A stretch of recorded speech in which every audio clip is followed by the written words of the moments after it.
Selamat pagi. Jumpa lagi kita pada bincang-bincang tentang kesehatan, khususnya paru dan respirasi ya. Ya, semoga Anda dalam keadaan sehat ya, pastilah sehat, bugar untuk bisa beraktivitas lagi ya pada hari ini ya. Kita akan lanjutkan pembicaraan kita tentang pneumonia ya. Pneumonia belum selesai, kita akan masuk pada pneumonia bagian keempat ya. Dan kita akan lebih menekankan pada pengobatan atau penanganan dari pasien pneumonia ya. Seperti kita ketahui, mungkin kita ulang sedikit bahwa pneumonia itu kita diagnosis apabila ada pada gambaran ronsen dada itu ada infiltrat namanya ya, perselubungan yang baru atau yang memburuk ya. Kalau sebelumnya sudah ada tapi tiba-tiba memburuk ya. Kemudian ditambah dengan adanya dua dari gejala-gejala pneumonia, itu gejala-gejala dari saluran napas atau alveoli itu atau paru itu sendiri, yaitu ada gejala-gejala batuk, kemudian ada sesak, ada berdahak ya. Yang paling dominan adalah sesak nafas. Kemudian apabila ada gejala-gejala umum ya, seperti demam lebih dari 38,7 ya, kemudian ada leukopeni atau rendah atau leukositosis ya.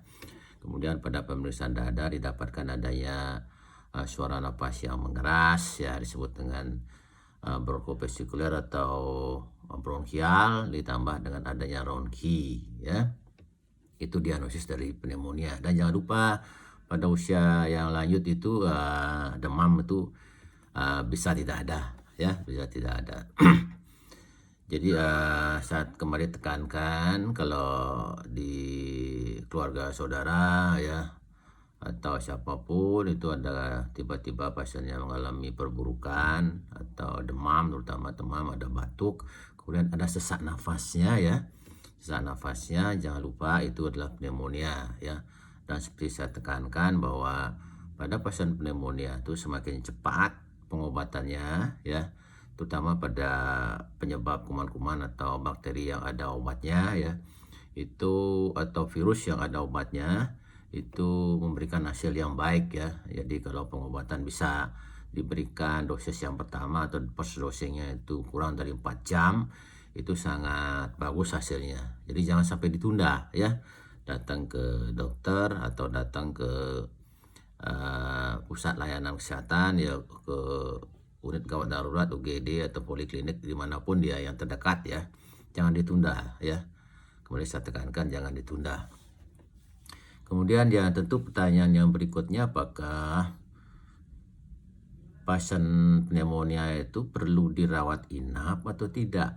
Nah, itu pertanyaan berikutnya tentunya ya.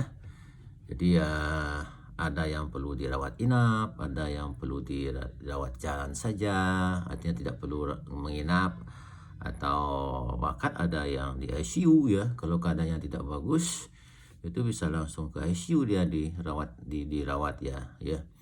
Terutama pada mereka-mereka yang usianya lanjut, kemudian sudah ada penyakit-penyakit lainnya atau penyakit komorbid misalnya namanya ya, pasien PPOK, penyakit paru obstruktif kronik ya, pasien keganasan, pasien kelainan jantung, pasien yang mengalami hemodialisis ya, HD yang reguler ya, dan atau penyakit-penyakit kronik lainnya ya, itu biasanya pneumonia-nya akan berat ya, karena datanya sudah tidak bagus ya, sehingga perlu sering juga perlu perawatannya di ICU. Jadi semakin cepat semakin baik seperti saya katakan tadi ya. Untuk menentukan apakah pasien itu ya perlu dirawat atau tidak, itu tentu kita pakai patokan ya, sebagai patokan yang menentukan apakah pasien tersebut perlu dirawat inap atau tidak ya. Yang pertama adalah tingkat kesadaran ya, tingkat kesadaran. Kalau seseorang sudah mulai agak keliang-keliang ya, tingkat kesadarannya mulai agak menurun ya, pneumonia, kemudian kesadarannya sudah menurun, keliang-keliang ya, itu sudah sebaiknya dirawat inap ya. ya, karena udah mengalami namanya oksigen di dalam darah itu sudah mulai menurun ya, sehingga pasiennya akan mengalami confusion ya, jaga bingung begitu ya, atau CO2-nya mulai tinggi dalam darahnya ya. Kemudian yang kedua itu adalah kalau di rumah sakit di UGD itu bisa diperiksa urium darah ya. Kalau sudah agak meningkat ya, itu berarti sudah ada tanda-tanda keadaan yang lebih parah ya, fungsi ginjalnya lebih parah ya, uriumnya itu meningkat ya. Kemudian yang ketiga adalah kecepatan nafasnya ya. Kalau sudah lebih dari 30 kali per menit ya, itu kecepatan nafas sudah lebih dari 30 menit, itu menunjukkan bahwa tubuh sebenarnya sudah kekurangan oksigen ya, atau kekurangan oksigen, sehingga melakukan pernapasan yang lebih cepat supaya oksigennya lebih banyak gitu ya. Itu sudah menunjukkan suatu kegawatan ya. Kemudian yang ketiga adalah yang keempat mungkin ya. Keempat itu adalah tekanan darah ya. Tekanan darah, kalau tekanan darahnya sudah mulai sudah mulai tidak baik ya, jadi fungsi kardiovaskularnya sudah mulai tidak baik ya, itu tekanan darah sistolik namanya. Itu kalau sudah kurang dari 90 mmHg, atau diastoliknya ya, tekanan darah pada saat jantung istirahat itu adalah 60, itu menunjukkan suatu tingkat kegawatan juga ya. Dan yang terakhir adalah usia. Ya, usia sangat menentukan ya. Jadi kalau usia di atas 65 tahun itu ya, mungkin orang-orang yang sudah keadaan umumnya tidak bagus walaupun usianya tidak terlalu tua ya, tapi kalau keadaan orangnya memang tidak bagus, keadaan kesehatannya ya, itu sudah sebaiknya rawat inap ya. Jadi ya, untuk menentukan apakah seseorang pasien pneumonia itu perlu dirawat inap, pertama adalah kesadaran, kemudian urium darah, kemudian respiratory rate atau frekuensi nafas, kemudian tekanan darah dan usia ya. Kalau di buku-buku disebut dengan CURB 65. C itulah confusion, sadaran, U adalah urium ya, darah, kemudian R respiratory rate ya, kemudian B adalah blood pressure, kemudian 65 adalah usia di atas atau sama dengan 65 ya. Jadi itu ada skornya masing-masing 1. Kalau tidak terjadi penurunan kesadaran, confusion itu skornya 1, kemudian uriumnya lebih dari 19 itu skornya 1, respiratory rate-nya lebih dari 30 itu skornya 1 ya, blood pressure-nya itu tekanan darahnya kalau sistoliknya kurang dari 90 atau diastoliknya kurang dari 60 itu skornya 1, dan usia yang sama atau lebih dari 65 tahun itu skornya 1 ya. Jadi totalnya 5. Kalau di mana itu, di tempat-tempat yang tidak ada pemeriksaan labnya ya, itu uriumnya tidak bisa diperiksa, cukup dengan CRB 65 saja ya, tingkat kesadaran, respiratory rate, tekanan darah, dan usia di atas 65 tahun ya. Itu yang pakai parameter-parameter untuk menentukan apakah seseorang pneumonia itu perlu rawat inap atau tidak ya. Jadi kalau skornya nanti 0 sampai 1 ya, 0 sampai 1 itu dirawat jalan saja, enggak usah rawat inap ya. Kalau 2 itu sebaiknya rawat inap atau diobservasi di UGD ya. Tapi kalau lebih dari 3 itu sudah harus masuk rumah sakit ya. Apalagi kalau kesadarannya sudah menurun tuh, usia yang lanjut ya sebaiknya di ICU bahkan ya, di ICU bahkan ya. Jadi saya ulangi ya. Jadi untuk menentukan seseorang pneumonia itu perlu rawat inap atau tidak, itu pakai yang paling mudah adalah pakai CURB 65 namanya ya. Confusion skornya 1, kemudian urium darah yaitu diperiksa apabila lebih dari 19 itu skornya 1, respiratory rate-nya, frekuensi nafasnya sudah begitu ya, lebih dari 30 ya, itu skornya 1. Kalau blood pressure-nya cetet, sistoliknya rendah lebih kurang dari 90 atau diastoliknya kurang dari 60, itu skornya 1. Kemudian pada pasien-pasien yang usia lanjut ya lebih dari 65 tahun sama dengan 65 tahun itu juga skornya 1. Jadi ada 5 skor ya. Kalau 0 sampai 1 enggak usah dirawat inap ya. 2 rawat inap atau diobservasi di mana, di UGD. Kalau lebih dari 3 itu dirawat inap ya, bisa juga di ICU. Tapi yang penting itu adalah confusion sebenarnya ya, tingkat kesadaran ya. Kalau sudah kliang ya sebaiknya walaupun skornya 1 lebih baik sudah rawat inap saja ya. Itu dasar kita menentukan apakah seorang pasien pneumonia itu perlu rawat inap atau tidak ya. Jadi sudah ada kriterianya ya. Jangan sampai nanti pasien yang perlu rawat inap, saudara tidak rawat inap ya, saudara tidak mau keluarganya dirawat inap ya, atau pihak rumah sakit atau dokternya lupa, tidak boleh ya. Jadi itu sangat menentukan sekali keberhasilan pengobatan pada pasien-pasien pneumonia ya, pada pasien-pasien pneumonia. Kemudian sesudah ditentukan apakah pasien itu perlu rawat inap atau tidak ya, itu baru akan dilakukan pengobatan ya. Pengobatan tentunya tergantung dari penyebabnya ya, Kalau dia ada obatnya ya diberikan, kalau nggak ada ya tidak ya, artinya tidak ada pengobatan yang persis ya. Karena pada keadaan seperti sekarang itu, misalnya pada wabah sekarang ini kan obatnya nggak ada itu ya, yang artinya obat yang betul-betul, dalam artian obat di sini adalah obat yang bisa membunuh mikroorganisme penyebab ya, bukan obat untuk keluhannya ya, bukan obat demam, bukan obat untuk dahaknya, bukan obat untuk sesaknya, tapi obat yang dimasukkan di sini adalah obat yang bisa membunuh mikroorganismenya, atau disebut dengan antimikrobial, atau sering disebut dengan antibiotik ya, antimikrobial ya. Jadi sebelum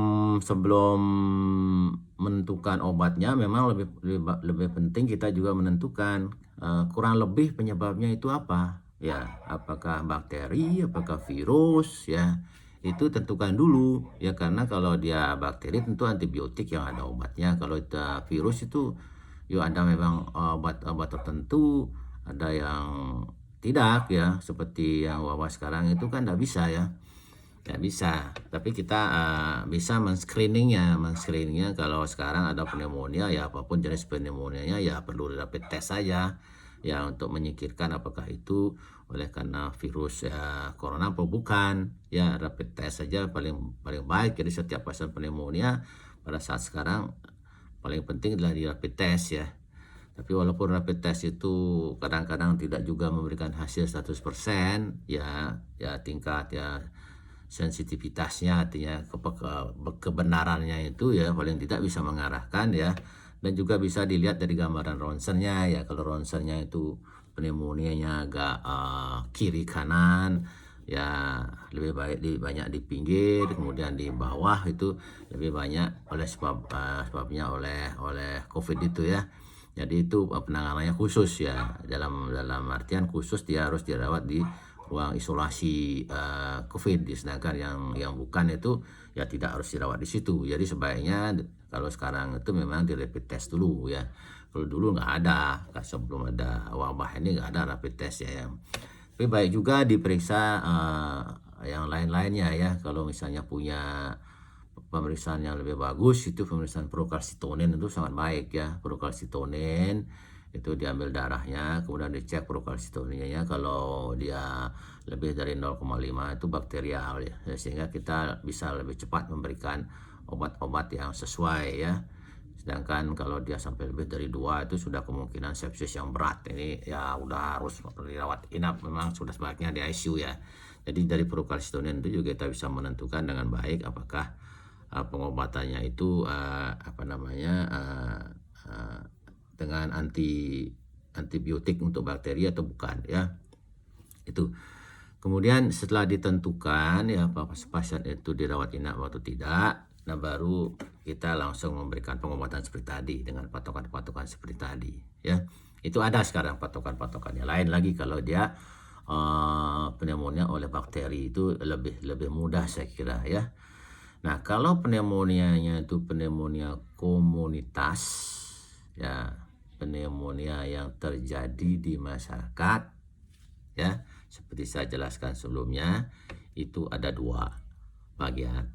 Pneumonia komunitas yang betul-betul kumannya itu berasal dari masyarakat, atau pneumonia komunitas yang kuman-kumannya berasal dari rumah sakit ya. Pneumonia komunitas oleh kuman rumah sakit itu antara lain pasien dalam 90 hari terakhir pernah dirawat inap di rumah sakit ya, kemudian dapat berkunjung mungkin berkali-kali ke rumah sakit karena pengobatan rutin, HD, kemoterapi, kontrol ke rumah sakit ya. Itu kemudian perawatan-perawatan yang lain di rumahnya oleh petugas rumah sakit ya, itu bisa terjadi pneumonia komunitas yang disebabkan oleh kuman-kuman rumah sakit ya. Kalau pasien pneumonia komunitas yang non rumah sakit penyebabnya itu ya, itu kita bisa berikan pengobatan ya lebih mudah. Kalau pasiennya itu tidak perlu rawat inap ya, rawat jalan saja karena skornya 0 sampai 1, itu bisa diberikan antibiotik tablet ya, antibiotik tablet ya, bisa ada monoterapi namanya ya. Kalau ringan sekali bisa diberikan ya macrolide namanya ya, azitromisin, erythromycin ya, clarithromycin bisa ya. Juga bisa diberikan levofloxacin yang bagus ya. Levofloxacin itu karena bisa dia broad spectrum ya, bisa membunuh berbagai macam-macam bakteri ya secara luas, khususnya penyebab dari pneumonia tersebut ya. Bisa juga kombinasi antara cephalosporin namanya. Cephalosporin itu ya generasi yang lebih awal ya. Cephalosporin itu ditambahkan dengan macrolide ya, macrolide, jadi di kombinasi dia ya. Ya golongan yang oral ya, cephadroxil, cefotaxim ya, yang oral cefixim ya, cephadroxil itu ditambah dengan macrolide ya, azitromisin gitu ya, clarithromycin bisa ya. Itu cukup terapi awal saja, terapi obat-obat oral diminum ya. Tapi yang penting nanti kalau minum obatnya itu ya, itu mesti full dosisnya ya, dalam artian obatnya mesti dihabisin, jangan disisakan ya. Baru 2 kali minum obat sudah sembuh berhenti, nggak boleh ya, tidak boleh demikian ya. Jadi kalau pengobatan pneumonia yang ringan, pneumonia komunitas yang skornya 0 sampai 1 itu ya, itu kesadarannya masih baik, obatnya biasanya diberikan selama 1 minggu ya. Jadi diminum sampai habis dan jangan lupa langsung ya dalam 4 jam pertama, jangan nanti resepnya dibeli kemudian nggak diminum, besoknya baru diminum. Jadi proses pneumonianya itu bisa berjalan dia, bisa berlanjut dia ya. Jadi langsung beli diminum, dikasih resep sama dokter, tek tulis nah sesudah dikasih resep sama dokter, dibeli obatnya, langsung diminum saja ya. Siapa tahu nanti berupanya ke Denpasar, udah gitu tinggalnya di Negara atau di Singaraja ya, atau di ujung sana timur Karangasem misalnya, perlu waktu yang lama untuk pulang ya, belum perjalanannya lama, atau berhenti dulu makan misalnya, santai-santai makan dulu, udah gitu obatnya besok paginya atau malamnya diminum. Nah itu hasilnya kurang bagus dibandingkan dengan kalau obat itu langsung diminum ya. obat-obat sekarang itu kan hampir sebagian besar sebenarnya bisa diminum kapan saja ya, tanpa harus makan ya. Tapi kalau sempat makan ya lebih bagus ya. Jadi bisa bisa diminum langsung ya. Jangan ditunda, seperti saya katakan, jangan ditunda karena proses pneumonia-nya itu akan bergerak. Kalau cepat kita berikan obat, saya kira hasilnya akan menjadi lebih baik ya. Dan 1 minggu, ingat ya, 1 minggu pengobatan, jangan dihentikan ya, karena kalau dihentikan risikonya itu adalah bisa kambuh lagi ya. Kekambuhan itu bisa terjadi ya dalam 90 hari pertama sesudah pneumonia ya. Itu yang perlu diperhatikan. Kenapa begitu? Karena pada orang pneumonia itu kan daya tahannya sudah menurun ya. Jadi pneumonia, kemudian kita kasih obat ya, kumannya mati, membaik. Tapi kan kondisi pasien sesungguhnya, daya tahan pasien sesungguhnya kan belum bagus ya. Kalau terapinya tidak full ya, nanti kuman-kumannya itu bisa bangkit lagi atau diserang oleh pneumonia yang lainnya ya, yang bisa, karena daya tahan pasien kan belum bagus sebenarnya ya, sehingga perlu dihabiskan dalam 90 hari dalam 1 minggu ya. Dan jangan lupa nanti terus kontrol sudah pengobatan itu, karena observasi pasien pneumonia itu 90 hari dia, 3 bulan ya.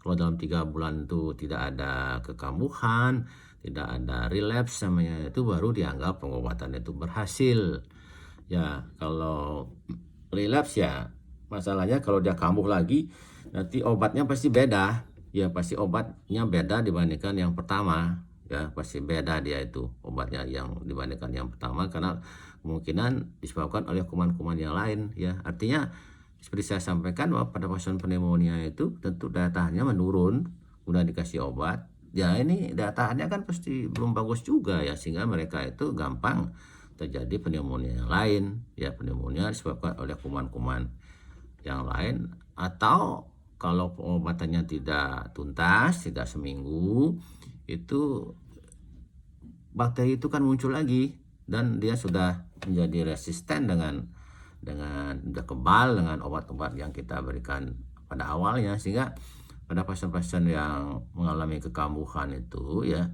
itu antibiotiknya tidak boleh sama. Jadi kekambuhan dalam 90 hari terakhir itu antibiotik tidak boleh diberikan antibiotik yang sama ya. Kalau awalnya diberikan double dia antibiotik 2 ya, cephalosporin namanya, ditambah dengan macrolide ya, misalnya contohnya cefadroxil ditambah azitromisin, atau cefixim ditambah dengan ya clarithromycin atau erythromycin ya. Kemudian dia kambuh lagi ya dalam 3 bulan terakhir itu ya, dalam 90 hari itu pasti akan diganti dengan obat levofloxacin ya, yang 1x1 minum ya, itu atau sebaliknya, kalau awalnya dia pakai levofloxacin, kambuh lagi, dia akan dipakai pengobatan yang ganda tadi ya, obatnya 2 itu. Jadi ada dua pilihan ya,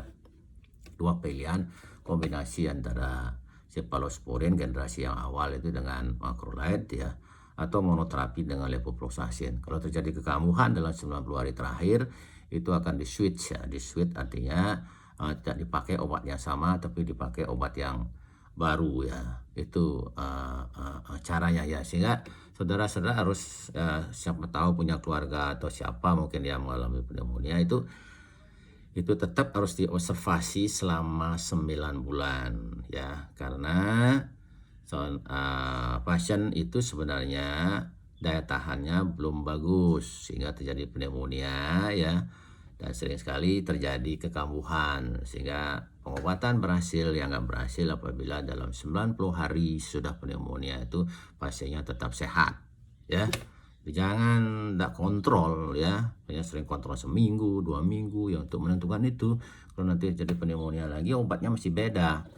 Yang agak ya kadang-kadang susah di masyarakat itu adalah udah pneumonia ya diberikan obatnya diminum hanya 2-3 hari ya, kemudian dalam 2 minggu kambuh lagi, dan itu minum obat yang sama ya, obat yang sama atau nyolong-nyolong memberi obat yang sama ke apotek ya, kemudian tanya obat saya apa, saya dulu dikasih obat yang sama lah. Nah, itu tidak bagus ya, karena penyebabnya belum tentu sama ya, jadi mesti diganti obatnya ya dengan golongan yang lain ya, yang obatnya ya bisa untuk membunuh kuman-kuman tersebut ya, karena kuman-kuman pada pneumonia komunitas yang tidak perlu dirawat inap itu kuman-kumannya kuman-kuman biasa saja ya. Ya, Streptococcus kuman-kuman biasa, Haemophilus yang sebenarnya ada di mana-mana ya, tapi karena daya tahan menurun itu akhirnya terjadi pneumonia seperti itu. Itu pneumonia yang paling ringan ya. Jadi pneumonia komunitas, kuman-kumannya disebabkan oleh kuman-kuman di luar rumah sakit. Kemudian scoringnya itu curve-nya 65-nya itu scoringnya 0 sampai 1. Jadi dirawat jalan. Tapi tadi yang penting ya, obatnya segera diminum ya. Dalam 4 jam pertama habiskan obatnya selama 1 minggu ya. Kemudian diobservasi tetap selama 3 bulan. Nah, itu baru dianggap dia akan bisa terbebas dari pneumonia berikutnya ya. Itu baru pertama, itu baru satu pengobatan tentang pneumonia komunitas yang kumannya bukan kuman dari rumah sakit ya. Sekarang kita lanjut ya, mungkin ya tidak begitu banyak ya, nanti bisa kita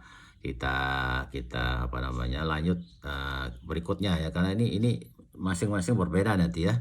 Yang lebih spesifik kita tentu ingin belajar, ingin mendapatkan sesuatu yang detail dan tepat ya, detail, tempat, praktis, detail, tempat, tepat, sehingga tidak terjadi atau mengulangi kesalahan-kesalahan yang sering terjadi di masyarakat atau bahkan oleh dokter itu sendiri ya, penyebabnya ya, sehingga hasilnya menjadi kurang bagus ya.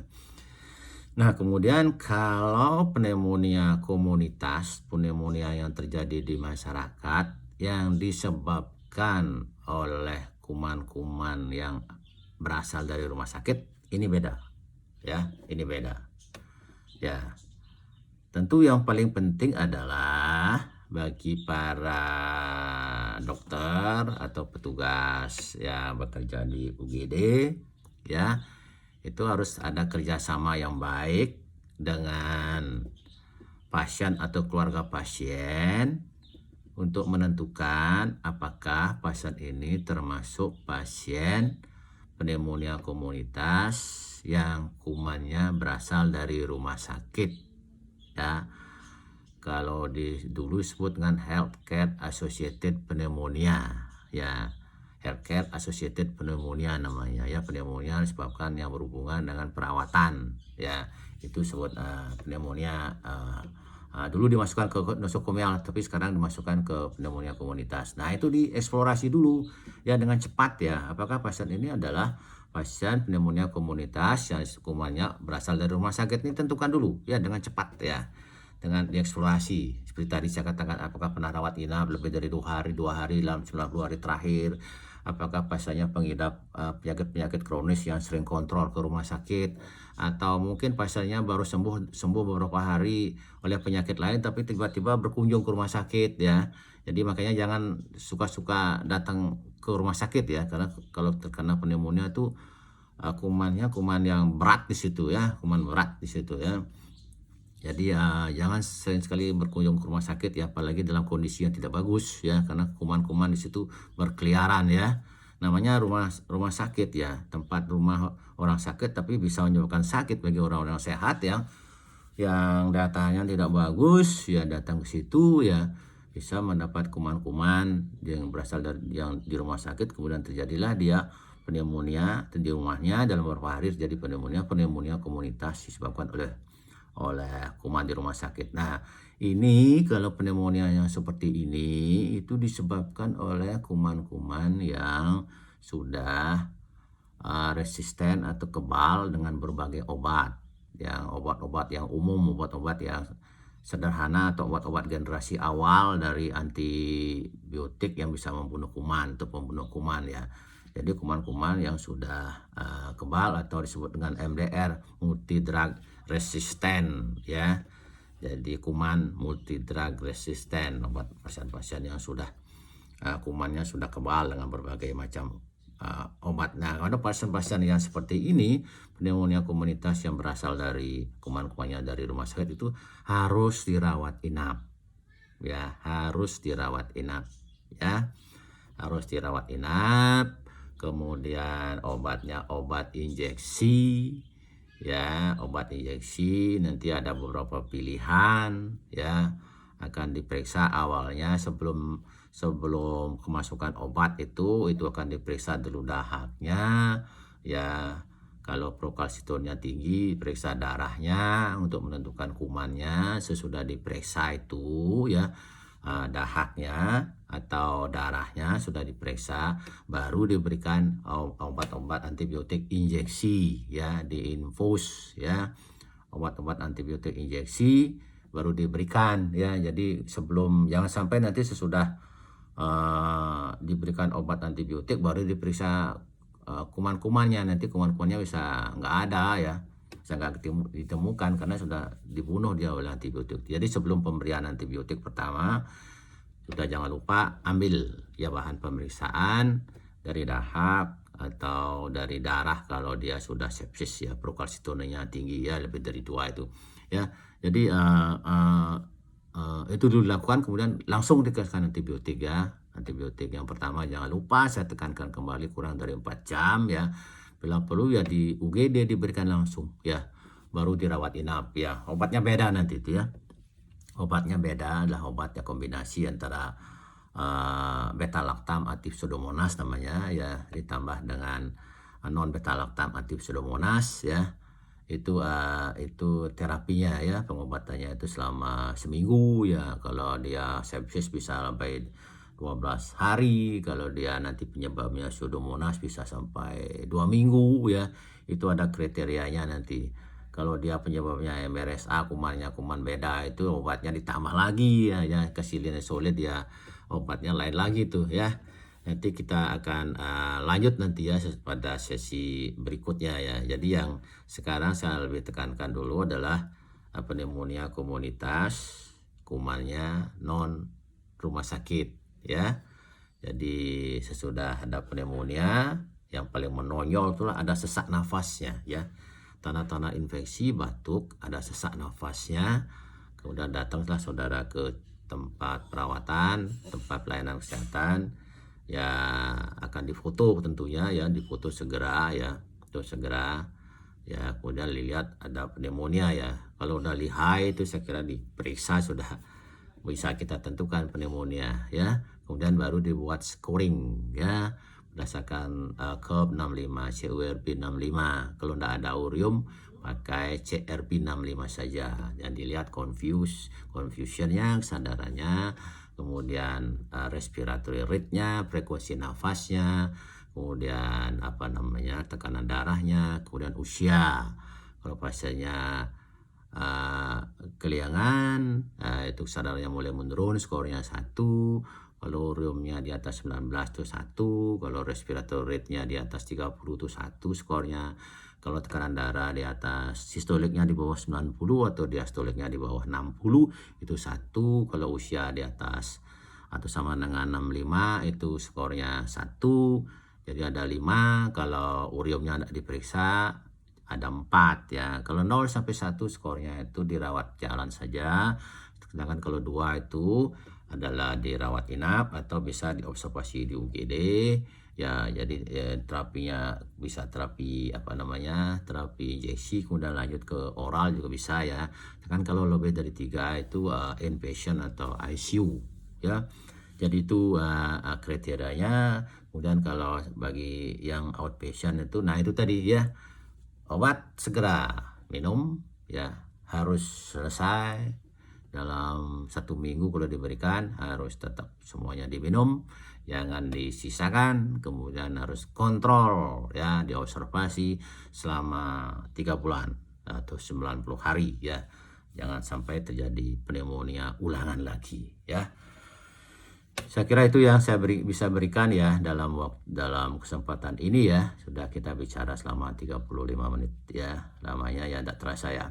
Nanti besok kita akan lanjut pada bagian yang kemana, kelima. Itu masih panjang ceritanya ya. Besok kita akan bicara tentang pneumonia komunitas yang berada di penyebabnya oleh kuman-kuman rumah sakit ya. Jadi selamat pagi sekali lagi ya, selamat beraktivitas ya. Jangan lupa saudara happy terus ya, karena happy, nyaman itu menyebabkan daya tahan saudara bagus, terhindar dari pneumonia. Kemudian jangan lupa berolahraga ya, makan makanan yang sehat, banyak-banyak juga nggak apa-apa ya, tapi jangan lupa berolahraga, jemur diri di sinar matahari pagi ya, kurang dari jam 10 pagi atau lebih dari jam 4 sore ya, silahkan berjemur ya. Kurang dari jam 10 pagi atau lebih dari jam 4 sore silahkan ya, 30 menit saja cukup ya, 30 menit saja saya kira sudah cukup. Dan kemudian saat sekarang itu ingat selalu pakai masker ya, jaga jarak ya, kemudian cuci tangan dan usahakan mandi besar sampai di rumah ya kalau saudara keluar ya, karena situasi seperti sekarang dan ujung-ujungnya adalah pneumonia. Dan jangan lupa pada pneumonia, oleh karena sekarang wabah sekarang itu obat yang betul-betul bisa membunuh virus itu belum ada ya, sehingga cenderung berat ya, terutama pada pasien-pasien yang daya tahannya sudah menurun. Jadi saudara itu jangan terlalu mencemaskan keadaan sekarang itu ya. Lebih baik saudara bagaimana meningkatkan daya tahan saudara ya, daya tahannya ditingkatkan dengan tadi seperti tadi yang membuat saudara nyaman ya. Saya kira itu saja. Selamat pagi.